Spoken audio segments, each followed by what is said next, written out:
Viewers. दर्शकों नमस्कार, मैं हूं आपके साथ मीनल और आप देख रहे हैं MNS न्यूज टीवी। आपका बहुत बहुत स्वागत है देश प्रदेश की खबरों में। और अब आगे बढ़ने से पहले डालते हैं नजर आज की मुख्य सुर्खियों पर।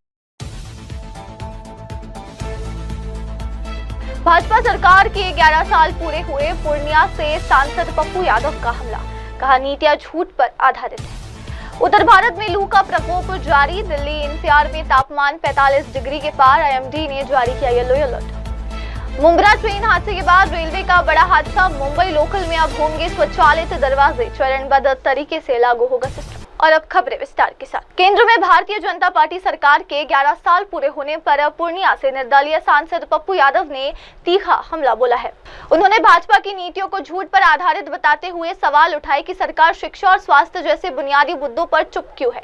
पप्पू यादव ने कहा, उनकी नीतियां झूठ पर आधारित है। अमेरिकी राष्ट्रपति डोनाल्ड ट्रंप 11 बार कह चुके हैं कि उन्होंने भारत और पाकिस्तान के बीच युद्ध विराम करवाया, नहीं तो परमाणु युद्ध हो जाता। उन्होंने एक बार फिर जवाब नहीं दिया कि ये सही है या गलत। उन्होंने ये भी आरोप लगाया कि केंद्र सरकार विकास के अहम मुद्दों पर ध्यान नहीं दे रही, शिक्षा और स्वास्थ्य पर कोई चर्चा नहीं हो रही। पप्पू यादव ने कहा, उनका ये बयान उस वक्त आया जब भाजपा सरकार अपनी 11 साल की उपलब्धियों को लेकर विभिन्न कार्यक्रमों और अभियानों के जरिए देश भर में जनसंपर्क कर रही है। वहीं विपक्षी नेता सरकार पर लगातार जनहित की अनदेखी और जवाबदेही से बचने के आरोप लगा रहे हैं। और अब अगली खबर। उत्तर भारत में लू का प्रकोप जारी है, दिल्ली NCR में तापमान 45 डिग्री के पार, IMD ने जारी किया येलो अलर्ट। उत्तर भारत में तेज गर्मी और लू से राहत मिलने के आसार फिलहाल नजर नहीं आ रहे। भारतीय मौसम विभाग यानी कि IMD ने आने वाले 4 दिनों के लिए उत्तर पश्चिम भारत के कई हिस्सों में लू की चेतावनी जारी की। खासतौर पर मैदानी क्षेत्रों में तापमान बेहद खतरनाक स्तर पर पहुंच रहा है। IMD के वरिष्ठ वैज्ञानिक अखिल श्रीवास्तव ने बताया कि उत्तर पश्चिम भारत के अधिकांश उपखंडों, विशेष रूप से मैदानी इलाकों में अगले 4 दिनों तक लू चलने की संभावना है। दिल्ली NCR में कल और आज तापमान 45 डिग्री सेल्सियस से ऊपर रह सकता है, जिससे कई जगहों पर लू की स्थिति बन सकती है। दिल्ली NCR के लिए येलो अलर्ट जारी किया गया, जबकि पश्चिमी राजस्थान में भीषण लू और रात के समय भी बढ़ते तापमान को देखते हुए रेड अलर्ट घोषित किया गया। वहीं पूर्वी राजस्थान में दिन और रात दोनों समय गर्मी का असर बना हुआ है। इसके साथ ही पंजाब, हरियाणा और उत्तर प्रदेश में भी तापमान सामान्य से काफी ऊपर है और इन राज्यों के लिए ऑरेंज अलर्ट जारी किया गया है। देखिए, नॉर्थ वेस्ट इंडिया की हम बात करें अगर हम, तो मुख्य रूप से 4 दिनों तक जो है सभी सब डिवीजन्स, जो भी मेट्रो सब डिवीजन्स हैं, प्लेन एरियाज के पर्टिकुलरली, वहां पर हीटिव कंडीशंस रह सकती है।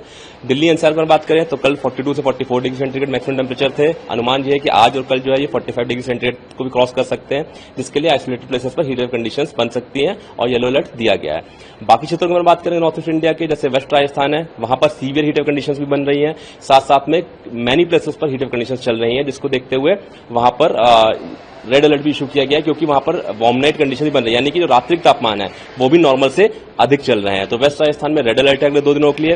वहीं ईस्ट राजस्थान में वार्म नाइट कंडीशंस है, हीट वेव कंडीशंस है, जिसको देखते हुए ऑरेंज अलर्ट है। पंजाब में, हरियाणा में, उत्तर प्रदेश में, इन सभी क्षेत्रों में ऑरेंज अलर्ट है हीट वेव को देखते हुए, साथ साथ में वार्म नाइट कंडीशन देखते हुए अगले 2 दिनों के लिए। वहीं अगर जम्मू कश्मीर की बात करें तो वहां पर हीट वेव को लेकर येलो अलर्ट है अगले 3 दिनों के लिए, और नॉर्थ मध्य प्रदेश में भी येलो अलर्ट है। और अब अगली खबर। मुंब्रा स्टेशन के पास एक लोकल ट्रेन से आए यात्रियों के गिराने की घटना के बाद रेलवे सुरक्षा को लेकर बड़ा कदम उठाने का फैसला किया है। रेलवे बोर्ड में सूचना एवं प्रचार के कार्यकारी निदेशक EDIP दिलीप कुमार ने बताया कि हादसे में घायल यात्रियों को इलाज के लिए अस्पताल में भर्ती कराया गया है और रेलवे प्रशासन स्थिति की निगरानी कर रहा है। दिलीप कुमार ने कहा, मुंब्रा स्टेशन के पास एक लोकल ट्रेन से कुछ यात्रियों के गिरने की जानकारी मिली। विवरण के अनुसार ये लोग फुटबोर्ड पर यात्रा कर रहे हैं, जिससे वो गिर गए। सभी को तत्काल इलाज के लिए नजदीकी अस्पताल ले जाया गया, जहां रेलवे की मेडिकल टीम भी मौजूद है। हम पूरी स्थिति पर नजर बनाए हुए हैं। इस घटना को गंभीरता से लेते हुए रेलवे ने मुंबई उपनगरीय ट्रेनों में स्वचालित दरवाजा बंद करने की सुविधा को लागू करने का निर्णय लिया है। दिलीप कुमार ने बताया, मुंबई उपनगर के लिए निर्माणाधीन सभी रेकों पे अब ऑटोमेटिक डोर क्लोजर की सुविधा दी जाएगी। इसके अलावा वर्तमान में सेवा में मौजूद रेक्स में भी ये सुविधा जोड़ने की संभावना पर विचार किया जा रहा है। रेलवे के अनुसार यह प्रक्रिया चरणबद्ध ढंग से लागू की जाएगी, ताकि यात्रियों की सुरक्षा सुनिश्चित की जा सके और इस तरह की घटनाओं को रोका जा सके। मुम्ब्रा स्टेशन के पास किसी लोकल ट्रेन से कुछ यात्रियों के गिरने की सूचना प्राप्त हुई है और जो डिटेल प्राप्त हुआ है उसके अनुसार ये लोग फुटबॉल ट्रेवल कर रहे थे, जिसके कारण कहीं बीच रास्ते में लोग गिर गए हैं। इन सबको इलाज के लिए स्थानीय अस्पताल में ले जाया गया है, जहां की रेलवे प्रशासन की जो मेडिकल टीम है वह भी पहुंच गई है और हम पूरी स्थिति का जायजा ले रहे हैं।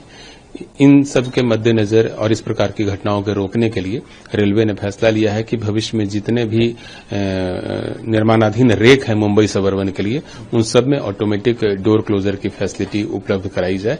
इसके अलावा जो रेक अभी लोगों की सेवा में हैं, जो सर्विस प्रदान कर रहे हैं, उन रेकों में भी हम इस संभावना को तलाश रहे हैं कि क्या डोर क्लोजर फैसिलिटी लगाई जा सकती है और उसके बाद फेज्ड मैनर में इन सभी रेक में भी हम लोग ऑटोमेटिक डोर क्लोजर की सुविधा उपलब्ध कराएंगे। भविष्य में इस तरह हम देखने को मिलेंगे।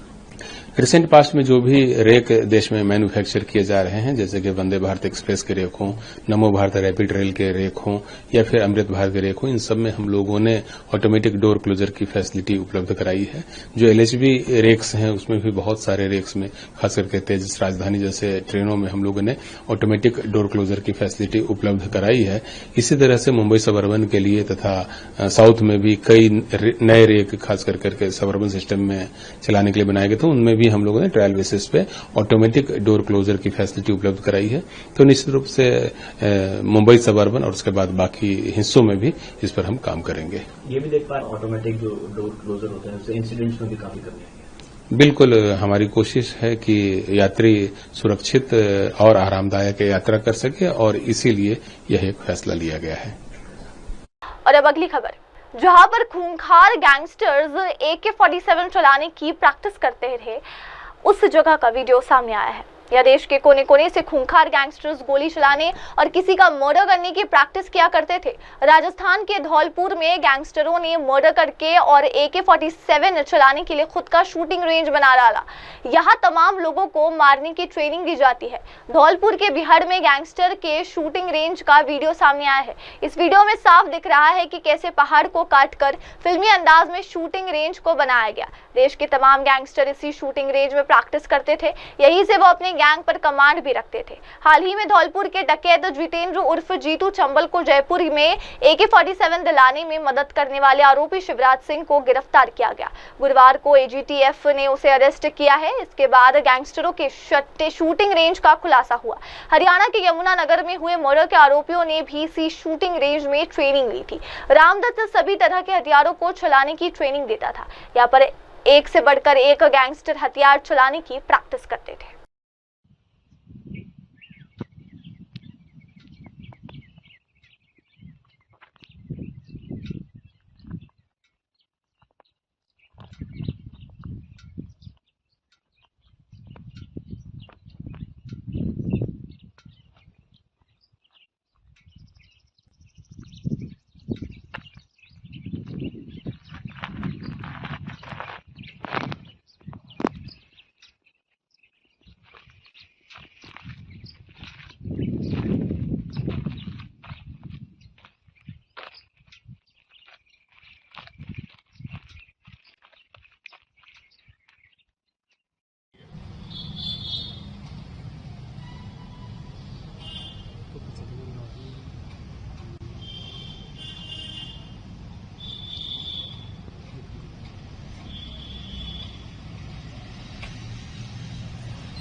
और अब अगली खबर, विशाल चौहान राजपूत और 2 अन्य संदिग्ध हिरासत में। इंदौर के रघुवंशी दंपति मामले में अब पुलिस ने कई अहम जानकारियों का खुलासा किया है। डीसीपी क्राइम राजेश दंडोतिया ने बताया कि राजा और सोनम रघुवंशी ने 11 मई को शादी की थी और 20 मई को वे छुट्टियां मनाने के लिए गुवाहाटी होते हुए शिलोंग पहुंचे। शुरुआत में वे अपने परिजनों के लगातार संपर्क में थे, लेकिन 23 मई को दंपति की अपने परिवार से आखिरी बार बात हुई। इसके बाद संपर्क टूट गया और परिवार ने इंदौर पुलिस से शिकायत की। पुलिस की शुरुआती जांच के बाद 2 जून को राजा रघुवंशी का शव बरामद हुआ, जिससे मामला गंभीर हो गया। इस दौरान मध्य प्रदेश के डीजीपी शिलांग पुलिस के सीधे संपर्क में थे। सोनम रघुवंशी को उत्तर प्रदेश के गाजीपुर में एक ढाबे से बरामद किया गया, जबकि एक अन्य संदिग्ध विशाल चौहान राजपूत को इंदौर और आसपास के इलाकों से हिरासत में ले लिया गया है। अब पुलिस 3 संदिग्धों से गोपनीय स्थान पर पूछताछ कर रही है, जिनमें एक अन्य नाम आनंद का भी सामने आया है। अपडेट क्या है? देखिए, घटना 11 मई को शादी हुई थी, वो दंपति 20 मई को दोनों घूमने गए थे, राजा रघुवंशी और सोनम रघुवंशी। उसके बाद गुवाहाटी के माध्यम से गुवाहाटी के से होते हुए ये लोग शिलांग पहुंचे। शिलांग पहुंचने के बाद फिर ये लगातार अपनी फैमिली के कन्वर्सेशन में थे, लगातार कांटेक्ट में थे फैमिली के। फिर उसके बाद 23 को अंतिम बार कन्वर्सेशन हुआ था मदर इन लॉ से, और उसके बाद फिर उनका संपर्क टूट गया था। उसके बाद परिजन चिंतित हुए, उन्होंने police commissioner Indore Shri Santosh Singh sir से संपर्क किया गया। Police commissioner Santosh Singh sir के द्वारा DCP crime branch Shri Rajesh Tripathi sir को इस काम के लिए लगाया गया। उनका ये काम था लगातार कोऑर्डिनेशन करें, परिवार के भी संपर्क में रहें, क्योंकि कई परिजन शिलांग भी निकल चुके थे, उनके भाई और रिश्तेदार सभी कुछ लोग वहां चले गए थे। तो राजेश त्रिपाठी सर के द्वारा लगातार जो ईस्ट सोहरा डिस्ट्रिक्ट है उसमें उनके जो एसपी विवेक सर हैं, उनके लगातार संपर्क में थे, परिजनों के संपर्क में थे, लगातार अपडेट ले रहे थे, सर्चिंग अभियान की पूरी जानकारी ले रहे थे। तभी अचानक 2 जून को एक दुखद घटना आई, जिसमें कि डेड बॉडी उसकी रिकवर हुई, राजा रघुवंशी की डेड बॉडी, जिसको आइडेंटिफाइड किया गया।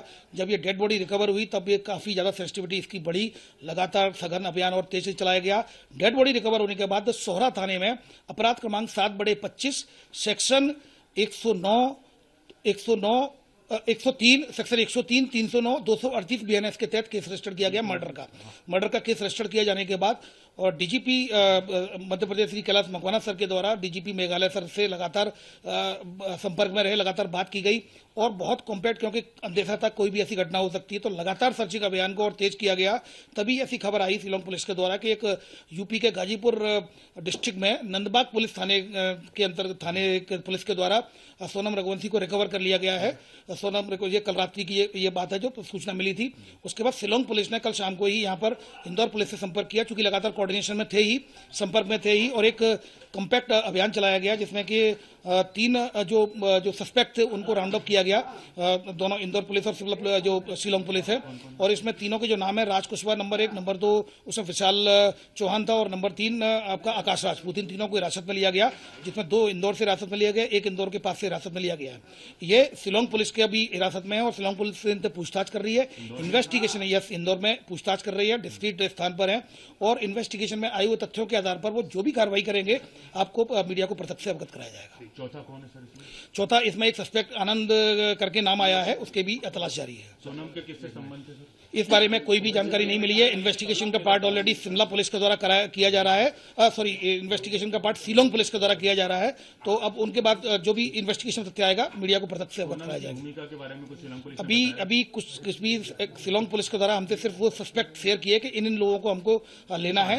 ये उनके द्वारा टेक्निकल एविडेंसेस के आधार पर जो भी उनकी इन्वेस्टिगेशन में आया हो उनके आधार पर इनके द्वारा इंदौर पुलिस को बताया गया, जिसने इंदौर पुलिस में DCP crime branch Rajesh Tripathi sir ने कोऑर्डिनेट करते हुए और एक ऑपरेशन सघन अभियान चलाया जाकर सभी जो तीनों सस्पेक्टेड उनको राउंड अप किया है और शिलांग पुलिस उनसे पूछताछ कर रही है। ये अभी इस तरह की कोई भी जानकारी सामने नहीं आई है, पूरी तरीके से नए नाम है, ये पूरे पुलिस के लिए नए नाम है और ये इन सब पर शिलांग पुलिस पूछताछ कर रही है। शिलांग पूछताछ जो करने के बाद जो तथ्य आएंगे मीडिया को प्रत्यक्ष से अवगत कराएंगे। सोनम ने कुछ बताया शिलांग पुलिस को जैसा कि मैंने बताया, चूंकि अभी गाजीपुर में शिलांग पुलिस पहुंचने वाली, वहां पहुंची नहीं होगी और इन्वेस्टिगेशन का पार्ट उनका है, तो अगर जैसा भी वो शेयर करेंगे मीडिया को प्रत्यक्ष से बताएंगे। बेकसूर है या इन्वॉल्व हो सकती है? जैसा कि मैंने बताया कि इन्वेस्टिगेशन में एविडेंस क्या आते हैं और क्या उसमें इन्वेस्टिगेशन किस दिशा में जाएगी, उसके आधार पर शिलांग पुलिस निर्णय लेगी। अभी फिलहाल डिस्क्रीट स्थान पर इनसे शिलांग पुलिस इनसे पूछताछ कहाँ ले जाएंगे इनको? शिलांग ले जाएंगे? देखिए, एविडेंसेज अगर एविडेंसेज मिलते हैं, क्योंकि आप 24 आवर से ज्यादा किसी को आप रख नहीं सकते हैं, तो अगर वो एविडेंसेज मिलते हैं, अगर आगे की कार्रवाई होती है तो लीगल एक्शन लिया जाता है, प्रत्यक्ष से मीडिया को अवगत कराया जाएगा। जैसा कि मैंने बताया, जो भी लीगल एक्शन होगा प्रत्यक्ष से अवगत कराया जाएगा। और अब अगली खबर, 11 साल में हुआ परिवर्तनकारी बदलाव। दिल्ली में मोदी सरकार के 11 साल पूरे होने पर केंद्रीय मंत्री हरदीप सिंह पुरी ने सरकार की उपलब्धियों को आंकड़ों के जरिए सामने रखा। पुरी ने कहा कि अगर हम पिछले 11 वर्षों के विकास कार्यों की बात करें तो आंकड़े हैरान कर देने वाले हैं। उन्होंने दावा किया कि अगर इन आंकड़ों की तुलना 1947 से अब तक के दौर से की जाए तो ये एक परिवर्तनकारी उपलब्धि के रूप में सामने आता है। उन्होंने सबसे चौंकाने वाला आंकड़ा बहुआयामी गरीबी में कमी को बताया। पुरी के अनुसार विश्व बैंक के डेटा के मुताबिक पिछले 11 वर्षों में 279 मिलियन लोगों ने गरीबी से बाहर निकलने में सफलता पाई है। इसके साथ ही उन्होंने कहा कि गरीबी दर 24% से घटकर 5.3% पर आ गई, जिसे उन्होंने बहुत ही उल्लेखनीय बताया। हरदीप पुरी ने बताया कि देश की अर्थव्यवस्था का आकार दोगुना हो गया है और अब ये $2 ट्रिलियन के आंकड़े को पार कर चुकी है। Has achieved several goals during these 11 years. If you look at the work done on the development front in the 11 years, the figures are totally mind-boggling. And those figures, if you compare with the previous period post in 1947, you could say that these are transformational figures. But the most staggering figure, I think, comes from the fact that people living under poverty, multidimensional or abject poverty, they have been reduced by 279 million according to the World Bank. So if you say 279 million, it's nearly 27 or 28 crore people. Also the poverty rate has come down from something like 24% to 5.3%, which is very, very remarkable. Now the size of the economy has doubled. It has gone from a $2 trillion economy to a $4.3 trillion economy. But what is noteworthy, and there are two features I think which are particularly noteworthy. One is that we are growing at a much faster rate than the countries we have overtaken and the countries we are competing with. For instance, UK and Japan, which we overtook to become the 5th and 4th largest economy, they're not growing at 6.5% rate, which we are growing. They're growing at around 2%.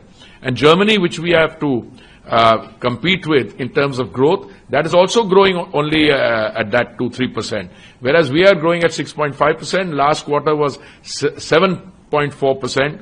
Now, a lot of economists will say to reach the Viksit Bharat status, we have to grow by 8%. Maybe we need to accelerate more. But you know what, people don't realize it. If you keep growing at 6.5-7% over a period of time, every 5 years the economy doubles and so on. So I'm not too worried about that. I think we are the journey towards a Viksit Bharat. Some solid foundations are being laid, and in the remainder of the Modi 3.0, we'll be able to lay a firm foundation to being a Viksit Bharat by 2047. और अब अगली खबर, मोदी सरकार ने देश को नई दिशा दी। दिल्ली में मोदी सरकार के 11 साल पूरे होने पर उत्तर प्रदेश के उप मुख्यमंत्री केशव प्रसाद मौर्य ने केंद्र की उपलब्धियों को गिनाया। उन्होंने कहा कि पीएम मोदी के नेतृत्व में भारत हर क्षेत्र में आत्मनिर्भर बन रहा है, चाहे वो रक्षा हो, अंतरिक्ष हो या आर्थिक क्षेत्र। मौर्य ने जोर देकर कहा कि वो पीएम मोदी की सरकार ही है जिसने सर्जिकल स्ट्राइक, एयर स्ट्राइक और ऑपरेशन सिंदूर जैसे ऐतिहासिक निर्णय लिए, जिससे देश की सुरक्षा नीति में एक नया आत्मविश्वास आया। उन्होंने ये भी बताया कि भारत में अब वैश्विक निवेशकों का भरोसा लगातार बढ़ रहा है। बड़े बड़े निवेशक भारत की ओर आकर्षित हो रहे हैं, जो देश की आर्थिक ताकत और स्थिर नेतृत्व का प्रमाण है। उप मुख्यमंत्री ने कहा कि 11 साल केवल सत्ता में रहने के नहीं, बल्कि नए भारत के निर्माण की यात्रा रहे हैं। मेघालय सुरक्षित है, अफवाहों से बचे, बोले उप मुख्यमंत्री प्रोस्टेन तिनसोंग। राजा रघुवंशी की मौत और सोनम रघुवंशी के लापता होने के बहुचर्चित मामले में मेघालय के उप मुख्यमंत्री प्रोस्टेन तिनसोंग ने अहम बयान दिया है। 13 साल तो 1100 साल के बराबर, जितना माननीय प्रधानमंत्री श्री नरेंद्र मोदी जी के नेतृत्व में 11 वर्षों में देश का विकास हुआ, गरीब का विकास हुआ, किसान का विकास हुआ, महिलाओं का सशक्तिकरण हुआ, देश सामरिक दृष्टि से शक्तिशाली हुआ और 27 करोड़ लोग गरीबी के दलदल में फंसे थे, वो बाहर निकले। आत्मनिर्भर भारत बन रहा है। हम विदेशों पर ही पूरी तरह से निर्भर रहते थे पहले, लेकिन मोदी जी के नेतृत्व में सरकार बनने के बाद भारत हर क्षेत्र में आत्मनिर्भर बन रहा है। सामरिक दृष्टि से हम इतने शक्तिशाली हैं कि भारत में बैठे बैठे पाकिस्तान के जो सेना का मुख्यालय है उसको भी तहस नहस कर सकते हैं, उनके हवाई अड्डे भी तहस नहस कर सकते हैं, जो आतंकवादियों को पैदा करने की फैक्ट्री उसको भी नाश कर सकते हैं। ये भारत की आज की ताकत है। ये नया भारत है, माननीय प्रधानमंत्री श्री नरेंद्र मोदी जी के नेतृत्व वाला भारत है और प्रधानमंत्री मोदी जी के नेतृत्व का भारत ही है जिसने सर्जिकल स्ट्राइक किया, जिसने एयर स्ट्राइक किया, जिसने ऑपरेशन सिंदूर किया। अब पूरे दुनिया में डंका भारत का बज रहा है। और चौथी अर्थव्यवस्था के रूप में, यानी गरीब आदमी जब अमीर बनने लगे, अमीर और अमीर बनने लगे कि हम देश को ही नहीं दुनिया को भी रोजगार देने का रास्ता खोल सकें और दुनिया के बड़े बड़े निवेशक भारत की ओर आकर्षित हो रहे हों। स्टारलिंक जैसा जो इतना बड़ा प्लेटफार्म है अमेरिका से अगर भारत में आ रहा है, तो इसका अंदाजा लगा सकते हो कि आज भारत कितनी ऊंचाई की ओर जा रहा है, कितना विकास की ओर जा रहा है। आज दुनिया में भारत से आगे केवल 3 ही देश बचे हैं। तीसरे नंबर पे जर्मनी बचा है, चीन बचा है और अमेरिका बचा है। मुझे पूरा विश्वास है माननीय प्रधानमंत्री जी के नेतृत्व में हम तीसरी अर्थव्यवस्था तो तीसरे कार्यकाल में बनेंगे, लेकिन पहली अर्थव्यवस्था और विश्व गुरु भारत, आत्मनिर्भर भारत, शक्तिशाली भारत, सफल भारत, यह सब हम लोग अपनी आंखों से देखेंगे। आप युवा पत्रकार हो, आप भी देखो। इस कांग्रेस मुक्त भारत हो रहा है, सपा जो है वो समाजवादी पार्टी हो रही है। कांग्रेस का भविष्य अंधकारमय है, समाजवादी पार्टी डूबती हुई नैया है। हर समय बौखलाए रहते हैं, जाति को जाति से लड़ाने की कोशिश करते हैं, फर्जी पीडीए की बात करते हैं श्री अखिलेश यादव। अब परिवार डेवलपमेंट एजेंसी चलाते हैं, गुंडों, अपराधियों, माफियाओं के वह ठेकेदार हैं और कहिए कि ऐसी कंपनी को चेयरमैन है। और श्री राहुल गांधी जी तो उनको अनाप शनाप जैसे उनको कोई एक विशेष रोग हो गया हो, वो हर समय पाकिस्तान का गाना गाते हैं। भारत की सफलता का गाना गाने में या भारत की सफलता पर कुछ बोलने में उनको शर्म आती है, लेकिन पाकिस्तान के जय जयकार करने में उनको बड़ी प्रसन्नता होती है। तो कांग्रेस का और समाजवादी पार्टी का इसकी जगह कोई नए दल विपक्ष में भविष्य में पैदा होंगे, लेकिन इनका कोई अस्तित्व भविष्य मुझे नजर नहीं आता। और अब अगली खबर। अहमदाबाद में कोविड से 16 वर्षीय लड़की की मौत। गुजरात में कोविड-19 से जुड़ा एक दुर्भाग्यपूर्ण मामला सामने आया है, जहां 16 वर्षीय किशोरी की मौत हो गई। जीएमईआरएस मेडिकल कॉलेज और अस्पताल की आरएमओ डॉक्टर किरण गोस्वामी ने मामले की पुष्टि करते हुए बताया कि मरीज को 4 जून को अस्पताल में भर्ती किया गया था, जब उसे तेज बुखार और सांस लेने में तकलीफ जैसे लक्षण दिखाई दिए। डॉक्टरों ने तत्काल उसका कोविड टेस्ट और रक्त परीक्षण करवाया, जिसमें रिपोर्ट कोविड पॉजिटिव पाई गई। मरीज की हालत गंभीर होती गई और उसे वेंटिलेटर पर रखा गया। उसका ऑक्सीजन स्तर लगातार गिर रहा था। इलाज के तहत डॉक्टरों ने उसे कम आणविक भार वाला हेपरिन और कुछ अन्य जरूरी इंजेक्शन दिए, लेकिन इलाज के दौरान ही मरीज को हेपेटाइटिस भी हो गया और सारी कोशिशों के बावजूद उसकी मौत हो गई। person who was arrested is Akash Rajput, 19 years, from Lalitpur. The second person who was arrested was Shri Vishal Singh Chauhan, 22 years, from Indore. The third person was Shri Raj Singh Khushwaha, 21 years, from Indore only. And yesterday, Sonam Raghuvanshi, who is actually in Ghaziabad in Nanganj police station. And this afternoon,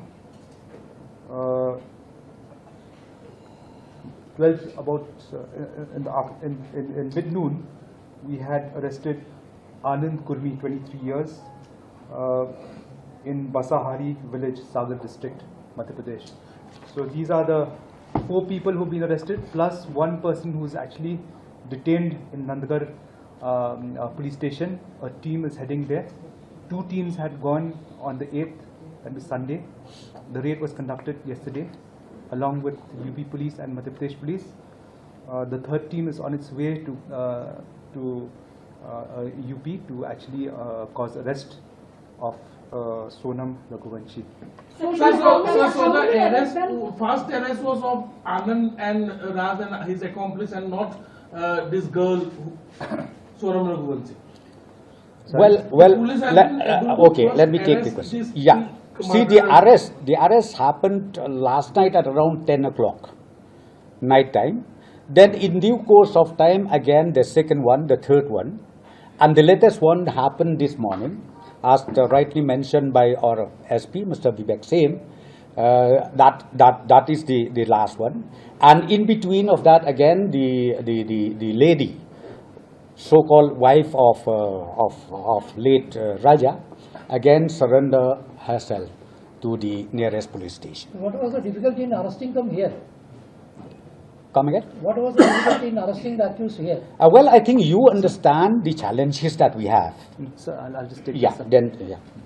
These people committed the crime on the 23rd and had left this place on 23rd. That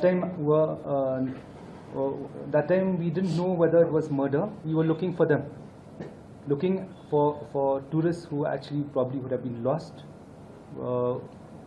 We looked at people who are missing. It was still a missing report. no body was found. Body was found only on the 2nd. That's when SIT was formed and investigation started. So, did they travel by flight or train or? See, those nitty-gritties of the investigation will once the accused come here and all that, then we will be able to. I think, see, this kind of question, please, I would like to request all of you. As I said, I think the real issue here is to nab the culprit, the suspects. So now we have done that. The first phase is completed, and now the second phase is just started. And please be patient, wait with us. And I'm very sure all the truth will come out in course of the investigation. At this juncture, we can say that when SIT within 7 days has actually accumulated substantial evidence and has gone down there and zeroed down on the culprits. Okay, SIT just didn't go there and look for suspects. SIT went down there with firm evidence and knew who the culprits were. You know, after doing a lot of homework out here, they went there, and with the help of our counterparts, we arrested them.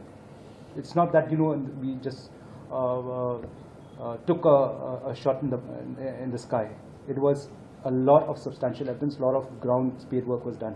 Sir, can you shed more light on this? Raj Kushwaha is the boyfriend here who is Sonam. An extramarital affair was there, and also this was a pre-planned. Just if you can rule out or whatever. See, if we connect the dots, preliminary investigation will indicate that that's how this whole motive and crime was unearthed. Because when we actually had connected the dots, it was actually Raj Kushwaha with Sonam. So when they come here, that will be confirmed. At this juncture, I will not be able to say what exactly is the motive, but it indicates towards that. Sir, if you can tell us the trail of the crime and whether those 3 people who were seen there, are these the same people who have been arrested? Who the local guide had mentioned that he saw 3 people with Raja. And also the trail of the crime, if you can share a bit. Sorry, the trail of the? Like how happened, what they happened. No, see, I'll not divulge exactly chronologically, exactly bit by bit. But what I can tell you, what Princess asked, is I can tell you now that those 3 people who had come up with them are the same people, yes. Sir, who informed your police, sir? Is it Sonam or like somebody else, sir? Because one Dhaba person was been involved in this and reportedly said that the Dhaba person had called the police. So who informed you? See, if you look at the logical sequence of events last night, all these days Sonam was underground. People also had gone underground. And yesterday when the operation started, suddenly she surfaced. What does it indicate? If we see, Sonam's family had been claiming that she is alive before she surfaced. So is there any possibility that she was already in touch with some of her family members and they were deliberately trying to mislead the entire investigation of the Meghalaya police? I will not delve into that because that would be speculation. What I'm going is just by the bare facts of the case. Who's involved out here? Where did she go? That will be just the bare fact. We'll go by the evidence of the case and go by the facts of the matter. Whether she was in touch with anybody, that will be when the investigation starts properly, when she's brought here. Sir, the alleged boyfriend is also with Sonam in Sora, sir? Sorry? The alleged boyfriend Raj is also with Sonam in Sora, or? No. So it was been alleged that Sonam had given the contract of the release. Is it true, sir? That is subject to investigation. But what I can see out here is that Sonam also is a prime accused out here. I already told you, 4 were arrested, and then Mrs. Sonam has already surrendered herself somewhere in UP, okay? And then altogether is 5 people. Altogether is 5 people, and we have arrested, and now we are in the process of bringing back to Shillong for further investigation. How much time might this formality? Well, because see, now there are procedures from the court side, so that has been done. So we are waiting the order from the court, where we will be able to bring them back to Shillong. But Sonam's family has actually blamed the Meghalaya government and also this. Well, I'm very sure they blame, yes, all these days they blame the government of Meghalaya, they blame people of Meghalaya. But now I think since we have already arrested the accused, which is more or less the one who committed the crime, I think everything will become clearer to them. And I'm very sure one day they have to also withdraw their statement against the Meghalaya. So is the Meghalaya safe for the tourist? It is more than 100% we are safe. Lots of the social media boosted and No, that's what I'm saying. Be it the social media, be it the well-established news houses. I think from now on they need to understand. Don't just jump to a conclusion without getting all the facts, without getting all the detailed information from the reliable source. They should not do that. Because see, it creates confusion. But I'm telling you, by their doing like this, I think it will also reflect their performance and it will reflect even their image themselves. So it's a record success, we can say. In 7 days, It is. Our police force have done well. They have done well and they hardly sleep. During these operations, I'm telling you, they hardly sleep. And then CM, myself, and all my colleagues in the government, we hardly sleep, because see, we really wanted to know exactly what's happening.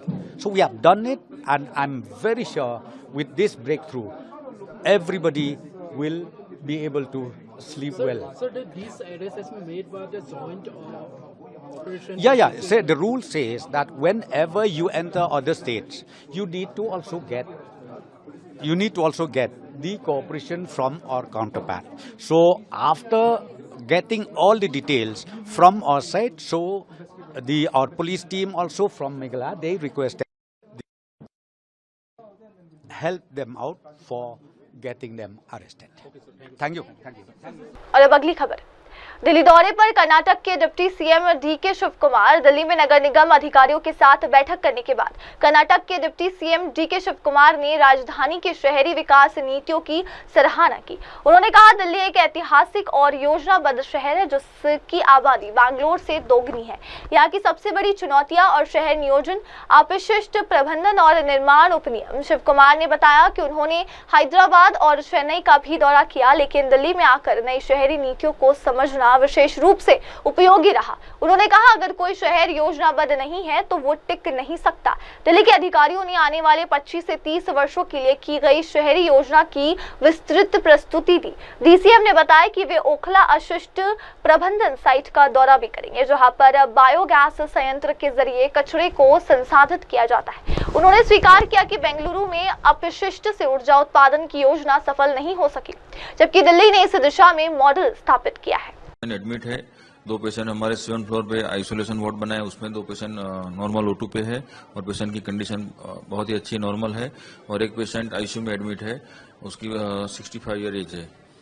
Ji, last day हमारे hospital में एक 16 साल की किशोरी थी, वो expired हो गई है और वो पेशेंट हमारे हॉस्पिटल में 4 तारीख को एडमिट हुआ था और हमारे डॉक्टर ने उसकी कोविड के सिम्टम्स थे, उसको फीवर था, हाई ग्रेड फीवर था और उसकी जांच करवाई, ब्लड रिपोर्ट करवाया, एक्सरे करवाया, सीटी स्कैन करवाया, सारे रिपोर्ट और कोविड का रिपोर्ट भी करवाया। सारे रिपोर्ट करने के बाद उसका रिपोर्ट कोविड पॉजिटिव आया था, तो हमारे डॉक्टर ने उसको रेमडेसिविर इंजेक्शन, डेक्सोना इंजेक्शन और खून पतला करने का लो मोलिकुलर वेट हेपेरिन और उसके जो ज्यादा रिपोर्ट खराब आ रहे थे तो उसका टोसिलोजुलूम इंजेक्शन जो कॉस्टली आता है वो हमारी हॉस्पिटल की तरफ से परचेस करके पेशेंट को दिया गया और पेशेंट वेंटिलेटर पे था और उसका ऑक्सीजन लेवल मेंटेन नहीं कर रहा था, तो टोसिलोजुलूम इंजेक्शन देने के बाद भी उसके पेशेंट वापस ट्रीटमेंट नहीं कर पाए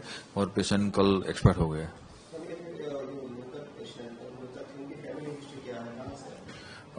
पेशेंट 16 साल का किशोरी था और हमारे हॉस्पिटल में 4 तारीख को एडमिट हुआ और वो साबरकोटा डिस्ट्रिक्ट का पेशेंट था और इधर आया था, तो हमारे हॉस्पिटल में उसको एडमिट किया था और डॉक्टर द्वारा उसको टोसिलोजुलूम इंजेक्शन सारे कोविड के प्रोटोकॉल के हिसाब से ट्रीटमेंट दिया गया। मेडिकल हिस्ट्री में उसको हेपेटाइटिस जो SBSG पॉजिटिव रिपोर्ट आया था, वो भी हमारे यहाँ रिपोर्ट करवाया तब उसका पॉजिटिव आया, तो मेडिकल उसके साथ हेपेटाइटिस उसको था। और अब अगली खबर। मोदी सरकार को 11 साल पूरे हुए और अखिलेश यादव क्यों बोले 20 साल का देना होगा लेखा। मोदी सरकार के 11 साल पूरे होने के बाद इस मौके पर समाजवादी पार्टी के प्रमुख अखिलेश यादव ने बीजेपी से 20 वर्षों का हिसाब किताब मांगा। उन्होंने कहा केंद्र के 11 साल और उत्तर प्रदेश के 9 सालों का सरकार को तमाम क्षेत्रों में अपने कामकाज का लेखा जोखा पेश करना चाहिए। इसी दौरान समाजवादी पार्टी के प्रमुख अखिलेश यादव ने बीजेपी पर हमला बोला। सपा प्रमुख ने सरकार पर हमला करते हुए कहा, एक हिंदी कहावत है, एक पे 11 और दूसरी है 9 2 11, लेकिन मेरा सवाल सिर्फ 11 साल का नहीं। अखिलेश यादव ने कहा कि दिल्ली सरकार के 11 साल और उत्तर प्रदेश सरकार के 9 साल मिलाकर कुल 20 साल होते हैं। इन 20 वर्षों का हिसाब जनता को देना होगा। सरकार को तमाम क्षेत्रों में अपने कामकाज का लेखा जोखा पेश करना चाहिए। बधाई देना चाहता हूं कांति सिंह जी को और हमारे सांसद एसपी सिंह जी को, जिनके कार्यक्रम में मुझे शामिल होने का मौका मिला। आज उनकी बायोग्राफी का विमोचन था। इस बायोग्राफी को जो भी पढ़ेगा उसे प्रेरणा मिलेगी और इस बायोग्राफी में पूरी जर्नी है लाइफ की, पॉजिटिविटी है और किस तरीके से संघर्ष कर करके ग्रामीण क्षेत्र से लेकर के और आज की परिस्थितियों में समाज की तमाम रूढ़िवादी चीजों से लड़ते हुए, संघर्ष करते हुए यहाँ तक पहुंची हैं। और जो किताब का शीर्षक लिखा है, छूना है आसमान, इसका मतलब यही है कि जीवन भर संघर्ष करते रहना है और संघर्ष में मंजिलें मिलती हैं, वही आसमान है। जब एक मंजिल पे पहुंच जाते हैं फिर दूसरी मंजिल का संघर्ष शुरू होता है। इसीलिए लगातार आसमान को छूने के लिए संघर्ष करते रहना पड़ेगा। यही जीवन का सार है, यही जीवन का रास्ता है। प्रेस कॉन्फ्रेंसेस चल रही है दिल्ली में, राष्ट्रीय अध्यक्ष उनके संबोधित कर रहे हैं। देखिए, एक हिंदी में कहावत है, एक पे 1 11 और दूसरी कहावत है 9 2 11। जो उत्तर प्रदेश की जनता, मैं सवाल 11 साल का नहीं कर रहा हूं, ये 11 साल आपके लिए हो सकते हैं, लेकिन अगर दिल्ली की सरकार के 11 साल और उत्तर प्रदेश की सरकार के लगभग 9 साल, इन दोनों को जोड़ दें तो 20 साल का लेखा जोखा सरकार को देना पड़ेगा जनता के बीच में क्या किया है। और वो तमाम आंकड़ों पे बहस करनी पड़ेगी कि हम शिक्षा के क्षेत्र में कितना आगे बढ़े हैं, हम बेरोजगारी में कितना पिछड़ गए हैं, हम रोजगार देने में कितना कामयाब हुए हैं, हम जो इन्वेस्टमेंट लाना चाहते थे हम इन्वेस्टमेंट कितना लाए हैं भारत सरकार और उत्तर प्रदेश सरकार ने मिलकर के। और उत्तर प्रदेश के लोग तो ज्यादा आकलन इसलिए करेंगे क्योंकि देश के प्रधानमंत्री यहां से हैं और जो योजनाएं चल रही हैं उससे नहीं लगता है कि दिल्ली और लखनऊ में कोई तालमेल है। ये बात मैं नहीं कहना चाहता हूं, वो योजनाओं में दिखता है। जो गांव गोद लिए जाते हैं और अगर लिए हुए गोद जो गांव हैं उनकी तस्वीर न बदले तो कहीं ना कहीं प्रश्न लगता है। और अगर प्रश्न लगाने का काम कोई कर रहा है तो वो उत्तर प्रदेश की सरकार है। अगर प्रधानमंत्री जी ने गोद लिया गांव और उस गांव की तस्वीर नहीं बदली तो प्रश्न लगता है उत्तर प्रदेश की सरकार पर। और यहां पर जितने लोग बैठे हैं बीजेपी में, एक दूसरे से सर टकरा रहे हैं, एक दूसरे के खिलाफ काम कर रहे हैं, खींचातानी कर रहे हैं। कौन सा विभाग है जिसमें खींचातानी न चल रही हो। और सोचिए 11 साल की यही उपलब्धि होगी कि आईएएस को अंडरग्राउंड होना पड़ रहा है, कमीशन को लेकर के झगड़ा हो रहा है, बंटवारे को लेकर के झगड़ा हो रहा है, आप पानी पीने का नहीं दे पा रहे शुद्ध, गांव में अभी भी कूड़ा गंदगी भरी पड़ी है, आप किसान के को फेस नहीं करना चाहते हैं, इसलिए आप एरियल सर्वे कर रहे हैं। फसलों का कोई एरियल सर्वे करता है? कोई आप रिमोट सेंसिंग के अधिकारी हैं? आप क्या? आप प्रदेश के सबसे बड़े मुखिया हैं, आपको किसान के सामने जाना चाहिए, फेस करना चाहिए किसान को। और खेतीबाड़ी कहां पहुंच गई, किसान को क्या लाभ पहुंचा है? तो ये तमाम सवाल हैं जो उपलब्धियां या नाकामी के उस पर आकलन जनता करेगी। मुख्यमंत्री जी आज दिल्ली गए हैं, लोग भी इन खबरों को खबर मत बनाइए। उत्तर प्रदेश में बड़े पैमाने पे बेरोजगारी है, बड़े पैमाने पे महंगाई है, लोगों को न्याय नहीं मिल रहा है। न्याय के कारण मांगते मांगते न्याय के लोगों को सल्फास खाना पड़ रहा है, थाने में जान जा रही है, पुलिस सड़क पे पिट रही है। और पुलिस जब सड़क पे पिट रही है तो पुलिस अन्याय कर रही है लोगों पर, झूठे मुकदमे दर्ज हो रहे हैं। हम तमाम ऐसे राजनीतिक नेताओं के नाम बता सकते हैं जिसमें सरकार के लोग झूठे मुकदमे लगा रहे हैं। सर, यूपी में कार्यवाहक बीजेपी कब मिलेगा उत्तर प्रदेश? स्थायी सरकार जब होगी तब। और 2027 के बाद आपको बहुत स्थायी डीजीपी मिलेंगे। सर, आपने शिक्षा की बात की, पढ़ाई नहीं पूरी हो पा रही, उनको ये जो पढ़ाई छोड़ना, आरटी के तहत एडमिशन भी नहीं मिल रहा है। मैं दोनों लोगों को इसलिए भी बधाई दूंगा कि जहां समाज की सेवा कर रहे हैं वहीं शिक्षा के क्षेत्र में बहुत बड़ा बदलाव ये परिवार लेकर के आया है और दोनों लोगों ने मिलकर के जो शिक्षा के क्षेत्र में क्रांति पैदा की है, इसी तरह के लोग अगर और हों समाज में तो मैं समझता हूं हमारा उत्तर प्रदेश बहुत प्रोग्रेसिव दिखाई देगा, बहुत पॉजिटिव सोच के लोग यहाँ पर दिखाई देंगे। जहां तक सरकारी योजनाओं का सवाल है, ये सरकार रूढ़िवादी लोगों की है, इसीलिए शिक्षा के क्षेत्र में जितना ध्यान देना चाहिए नहीं दे रहे हैं और इसीलिए शिक्षा महंगी कर रहे हैं जिससे गरीब आदमी शिक्षित न हो पाए। और अब अगली खबर, 9,500 से ज्यादा केस और 16,000 अरेस्ट, 11,000 करोड़ की वसूली और पंजाब में नशे के खिलाफ ऐसी छिड़ी जंग। पंजाब में नशे के खिलाफ इस समय जंग छिड़ी हुई है। राज्य के वित्त मंत्री हरपाल सिंह चीमा ने कहा, एनडीपीएस एक्ट में हमने 9,580 से ज्यादा केस दर्ज किए हैं, साथ ही 16,000 से ज्यादा लोगों को अरेस्ट किया गया है। इसी के साथ उन्होंने बताया कि सरकार ने नशे से लोगों को मुक्त कराने के लिए सरकारी और प्राइवेट दोनों अस्पतालों में अतिरिक्त 1,000 बेड की इजाजत दी गई। पंजाब को नशा मुक्त बनाने के लिए राज्य सरकार ने मुहिम तेज कर दी। इसी के चलते पंजाब के वित्त मंत्री हरपाल सिंह चीमा ने कहा, सीएम भगवंत मान सरकार के तहत राज्य में नशे के खिलाफ युद्ध चलाया जा रहा है। एनडीपीएस एक्ट में हम 9,580 से ज्यादा मुकदमे लोगों के खिलाफ दर्ज किए हैं, जिनमें से हमने लगभग 16,348 लोगों को अरेस्ट किया है, उनको जेल में डाला है। 11 करोड़ से अधिक की ड्रग मनी रिकवर भी की गई है। साथ ही उन्होंने बड़ा दावा करते हुए कहा कि पंजाब बहुत जल्द नशा मुक्त बनेगा। उन्होंने आगे कहा, आज युद्ध नशे के विरुद्ध हमारी कमेटी बनी हुई है, उसकी मीटिंग हुई जिसमें हमने अतिरिक्त इंफ्रास्ट्रक्चर को इजाजत दी। अब मरीजों की गिनती बढ़ रही है, जो लोग नशा करते थे, हमें उनका इलाज करना है।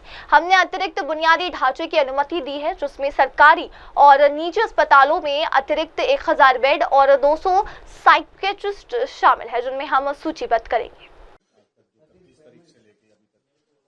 देखिए, युद्ध नशे के विरुद्ध एक बहुत बड़ी मुहिम है पंजाब में, सरदार भगवंत सिंह मान जी की अगुवाई में पंजाब में चल रही है।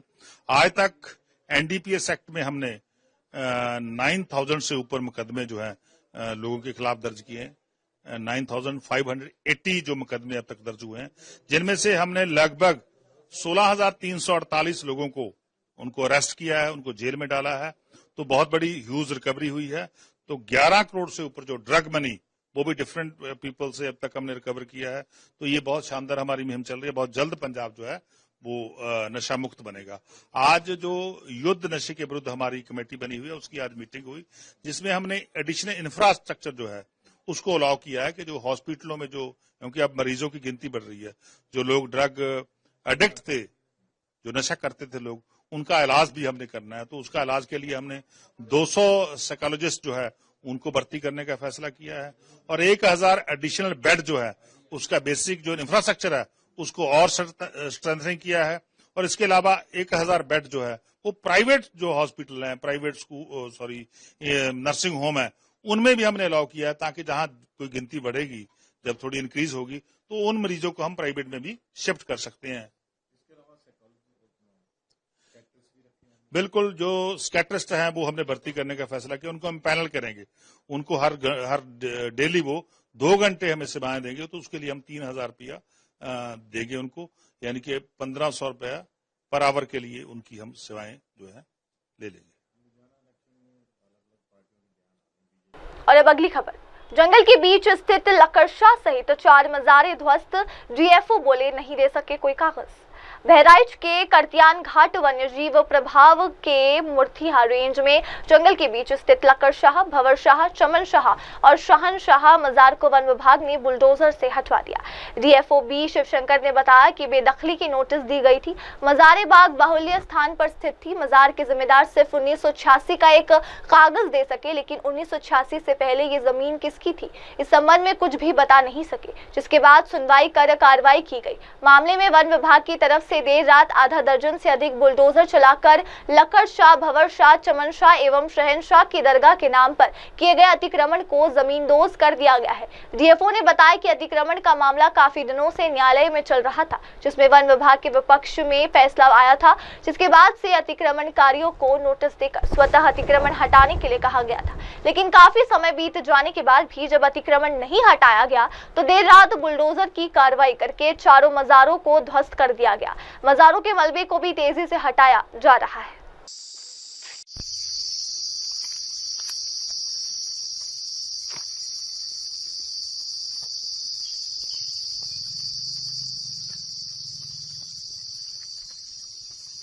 मूर्तियां रेंज के अंतर्गत बीट 20 में कद संख्या 13 और 14 में 4 मजारे अतिक्रमण घोषित किया गया है।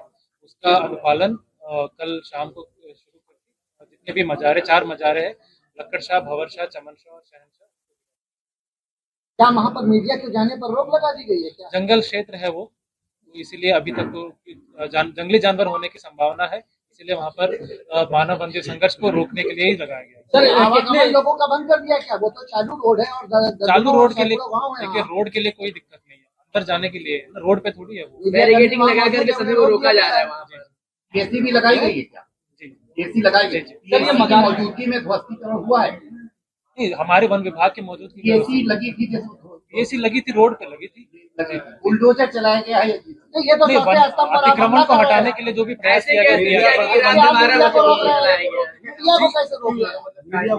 नहीं, तो सुरक्षा आप देंगे ना जी। मीडिया को आप रोक करके क्या संदेश देना चाहते हैं? देखिए, ये वन विभाग मैं इसमें जो है डीएफओ साहब से आग्रह करती हूँ और एसपी साहब से भी आग्रह करती हूँ, जो मीडिया बंधु हैं तो उन्हें स्मॉल ग्रुप में सुरक्षा। नमस्कार, मैं हूँ एस रहमान और हम मौजूद हैं जनपद बहराइच के कतनिया घाट वन्यजीव प्रभाग के मूर्तियां रेंज के जंगल में। और यहाँ पर ये सड़क से करीब 500 मीटर अंदर यह लक्कड़ शाह की मजार हुआ करती थी, जिसे वन विभाग के मुताबिक यहाँ पर अतिक्रमण में ये मजार थी, जिसे बेदखली की नोटिस देने के बाद वन विभाग ने यहाँ पर बड़ी कार्रवाई की है। और कल रात में यहाँ पर कार्रवाई करते हुए बेदखली की नोटिस देने के बाद यहाँ पर कल रात में पूरी तरह मजार पर बुलडोजर चलाकर इसे पूरी तरह ध्वस्त कर दिया गया। आप मेरे पीछे तस्वीरों में देख सकते हैं। और यहाँ मजार हुआ करती थी एक समय।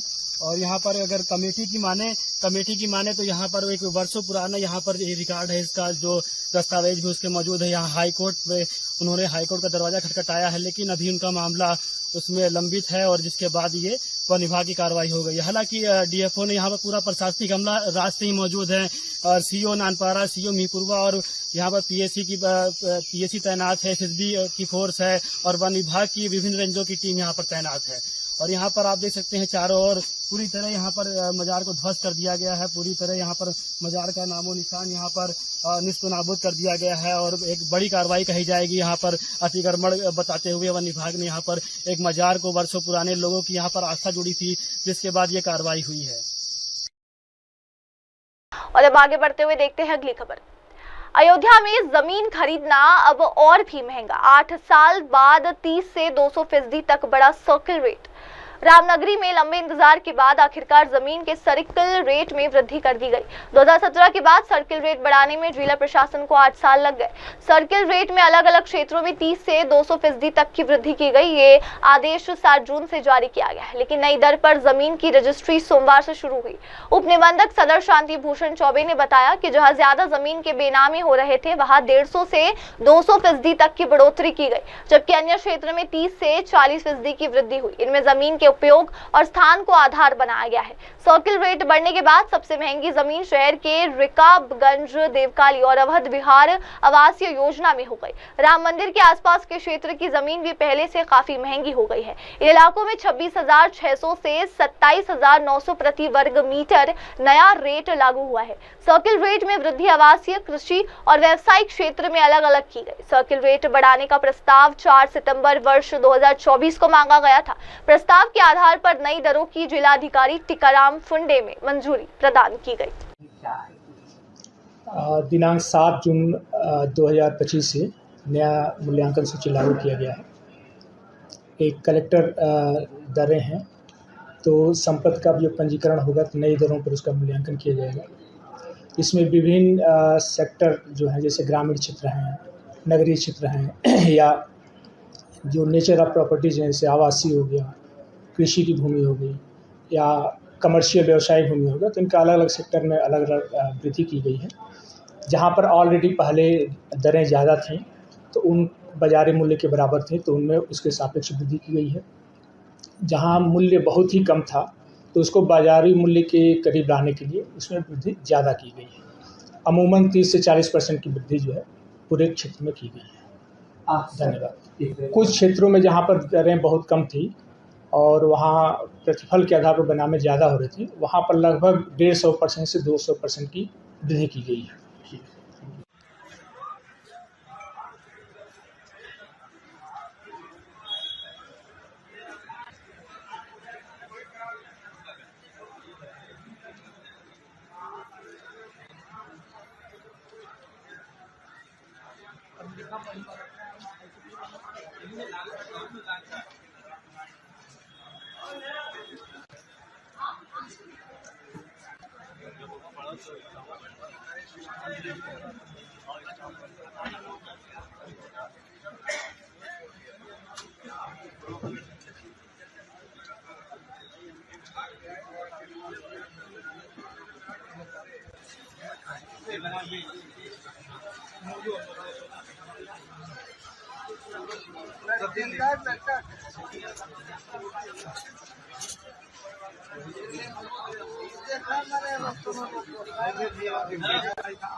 अयोध्या में अब ज़मीन खरीदना और महंगा हो गया है। करीब 8 साल के बाद जिला प्रशासन की ओर से सर्किल रेट में बढ़ोतरी की गई है। यह बढ़ोतरी 30% से लेकर 200% तक अलग अलग क्षेत्रों में प्रभावी की गई है। राम मंदिर बनने के बाद अयोध्या में ज़मीनों की कीमतें वैसे भी आसमान छू रही थीं, लेकिन 2017 के बाद से यहाँ पर सर्किल रेट नहीं बढ़ाया गया था। पिछले साल 4 सितंबर से सर्किल रेट को बढ़ाए जाने की प्रक्रिया शुरू की गई। जिला प्रशासन की ओर से इसके लिए प्रस्ताव मांगे गए थे। उन प्रस्तावों के आधार पर आखिरकार 7 जून को 2 दिन पहले सर्किल रेट बढ़ाने का प्रस्ताव प्रभावी हो गया। जिलाधिकारी की ओर से उसे मंजूरी दे दी गई। हालांकि नई दरों पर ज़मीनों की रजिस्ट्री आज से शुरू हुई है। ऐसा इसलिए कि 7 तारीख को बकरीद की छुट्टी थी और कल रविवार था। आज सोमवार से नई दरों पर ज़मीन की रजिस्ट्री शुरू हो गई है। अब यदि यहाँ पर किसी को भी ज़मीन या मकान खरीदना होगा तो बढ़े हुए स्टाम्प और पंजीकरण शुल्क के आधार पर ही रजिस्ट्री संभव हो पाएगी। यह जो बढ़ोतरी लागू की गई है ये अलग अलग क्षेत्रों में है। अगर सर्किल रेट के आधार पर देखा जाए तो शहर के रिकाबगंज, देवकाली और अवध विहार आवासीय योजना की ज़मीनें सबसे महंगी हो गई हैं। राम मंदिर के आसपास की ज़मीनें भी सर्किल रेट में काफ़ी महंगी हो गई हैं। यह अलग बात है कि राम मंदिर के आसपास अब कोई ज़मीन बची नहीं है, लेकिन फिर भी यदि कोई अपना भवन या अपनी ज़मीन बेचना चाहेगा या कोई खरीदना चाहेगा तो उसे बढ़ी हुई सर्किल रेट के ही आधार पर खरीद और बिक्री करनी होगी। सहायक उप निबंधक शशिकांत चौबे ने बताया कि इस व्यवस्था को आज से लागू कर दिया गया है और इसी के आधार पर अब यहाँ पर ज़मीन खरीदी जा सकेगी। यानी देश दुनिया से यदि कोई भी अब अयोध्या में ज़मीन लेना चाहेगा या ज़मीन लेना चाहता है तो उसे बड़ी कीमत अदा करनी पड़ेगी। आदर्श शुक्ला, अमर उजाला के लिए, अयोध्या। आपने नाम बोल दिया। और अभी के लिए बस इतना ही। अब लेते हैं एक छोटा सा ब्रेक। ब्रेक के बाद लौटेंगे और जानेंगे देश दुनिया की तमाम बड़ी खबरें। तब तक के लिए आप जुड़े रहे मेरी सहयोगी शुभा के साथ और देखते रहिए MNS न्यूज टीवी। नमस्कार। हाय हेलो नमस्कार, मैं हूं पंकज विष्णु और आप देख रहे हैं MNS न्यूज। आप देख रहे हैं MNS न्यूज, सच जरूर।